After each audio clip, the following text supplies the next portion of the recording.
Hi, I'm Ben Baynum, and this is my philosophy of education, created for EDU 497, my capstone course with Union Institute and University. If I were to give a name to my philosophy of education, I think that the most accurate would be a form of progressive, pragmatic reconstructionism. I know, yikes.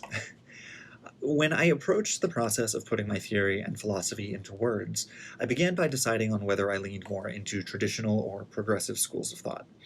While I see the benefits of traditional education, such as a stable and static base of knowledge and curriculum, along with a teacher based and obedient and orderly classroom, I don't think that it's for me. A more progressive approach makes much more sense to me, and it's the one that I've adopted. Reaching students today is more difficult than ever in a world of constant distractions. Making the classroom student-based gives the students a chance to tell us, as educators, how exactly to reach them by giving us insight into their priorities and interests. It also tells them that we value their input and that they are a vital part of their own education. Another aspect of progressive educational philosophy that I thoroughly agree with is the interdisciplinary nature of it. In life, knowledge is not necessarily divided into subjects like math, social studies, and English. It's a flow that moves in and out of different disciplines, one informing and interacting with the other, and giving us a clearer or more defined perception and idea of the world around us. Everything is connected. For example, the smash hit Broadway musical Hamilton is based completely on the historical events surrounding the life of Alexander Hamilton. Therefore, if used as a study tool, theater and social studies are already overlapping. Music is, of course, involved as well, and language arts, if you consider comprehending the lyrics as poetry. The more I explored progressive educational philosophy, the more I realized that there were parts of it that I also did not quite agree with. Existentialism, for example, takes progressive educational ideas a tad too far, in my opinion. Allowing students to decide whether or not they want to come to class or complete assignments does not provide them with enough structure or direction, and I believe that this is detrimental to the learning process. I believe that clear and concise instructions are critical for assignments and assessments as well as for classroom structure. Expectations are one of the most important things that must be communicated to students. And if the expectations are for them to do as they please, well, then there are really no expectations. Social reconstructionism also caught my eye with its bend towards social change and social justice. Particularly in our current social climate, societal change is affecting more and more parts of American life. Education should be no different. I have never settled for the status quo in my own life, constantly pushing and moving forward, and I've been told that I'm never satisfied, which I take as a compliment. Therefore, I encourage the same for my students. Questioning social structure is a healthy way to encourage students to engage in a democracy. Challenging oppressors and existing power structures is essential to keep those structures in check. Having conversations about students' solutions to social inequalities can become cornerstones of the classroom. In a language arts or theater classroom, which are my areas of study, deconstructing a traditional cultural and social structure could look like this: studying pieces by women of color or queer authors or both that are often overlooked in favor of run-of-the-mill pieces by straight white men. Or having students compose persuasive essays on social reformations that they're passionate about, which we can then send to government officials. Or, as I saw at Lake Nona High School last year in Orlando, students could create and perform their own original stage piece based on the social issues that they deal with on a daily basis as teenagers, creating conversation both at school and at home.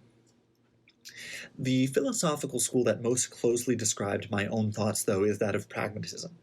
I find that as an aspiring theater teacher, it fits perfectly into my planned approach. The focus on our personal experiences and experiencing another person's opinions and beliefs is both essential and fundamental to the art of live theater. As budding actors, it is important for students to have access to all kinds of cultures, ideas, and experiences, even if they have not experienced them for themselves. How else can I hope to coach them on portraying a character in extraordinary circumstances that they can't relate to? They gain these perspectives via close interaction with their peers, as we learn best by applying our experiences and beliefs to problems or contradictions that we encounter.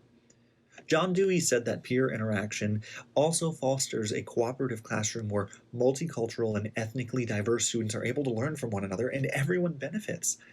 This dovetails with the ideas of social reconstructionism.